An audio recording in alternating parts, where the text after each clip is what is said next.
Hello ඔයාලට කොහොමද යාළුවනේ? ඉතින් ඔයාලා බලන්න ඇති අද මේ කොහෙද යන්නේ කියලා. ඉතින් යාළුවනේ අද යන්නේ අපි අපේ ගමේ තියෙන සුපිරිම ප්ලේස් එකක් බලන්න. අපි ගිහිල්ලා බලමු ඒ ප්ලේස් එක කොහොමද කියලා.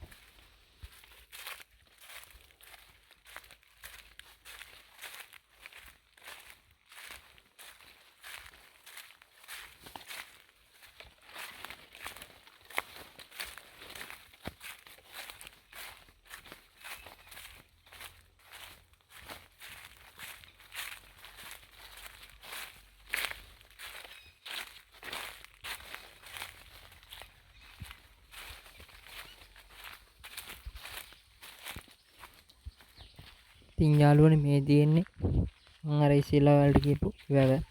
මේ වැව සම්පූර්ණයෙන්ම ජපන් ජබරෙන් වැහිලා තියෙන යාළුවනේ.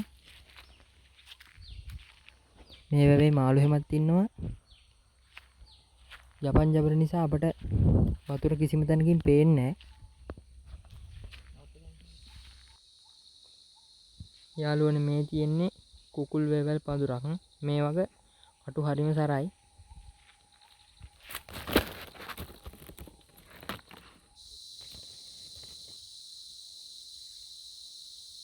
යාළුවනේ මේ එක පොකුරට පේන්න තියෙන්නේ මේ වේ පඳුර වල හැදෙන වේ ගෙඩි. මේවා කැලෑ පළතුරක් ලෙස හඳුන්වනවා.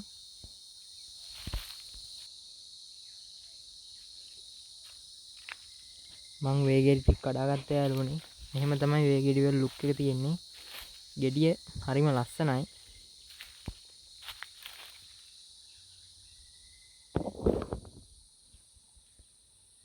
අපි වේ ගෙඩිය පොත් අයින් කරන් බලමු කොහොමද කියලා. මෙන්න මේ විදිහට තමයි තියෙන්නේ යාළුවනේ.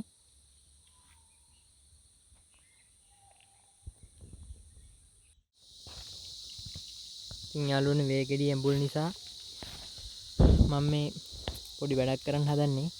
අපි ඒ හින්දා මේකේ පොතු ටික ගලවලා මේ භාජනයට දාගමු.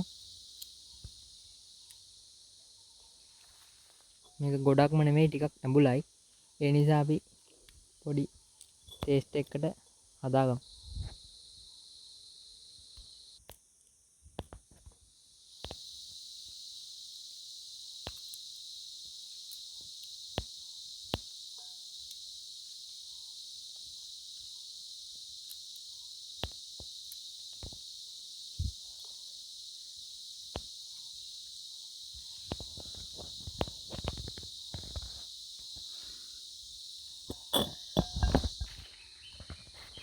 ඉතින් යාළුවනේ මම වේ ගෙඩි ටිකේ පොතු වයින් කරගෙන ඉවරයි.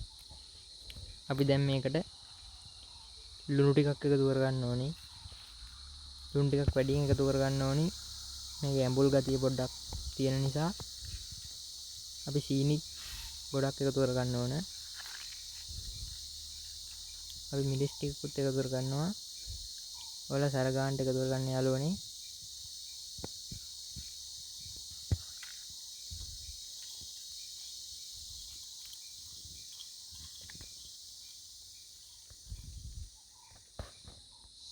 ඉතින් යාළුවනේ මේ තියෙන්නේ මං හදාගත්ත වේගි ටේස්ට් එක. බලමු මේක කොහොමද කියලා. මේක නම් නියමයි යාළුවනේ. ඔයාලත් try කරලා බලන්න.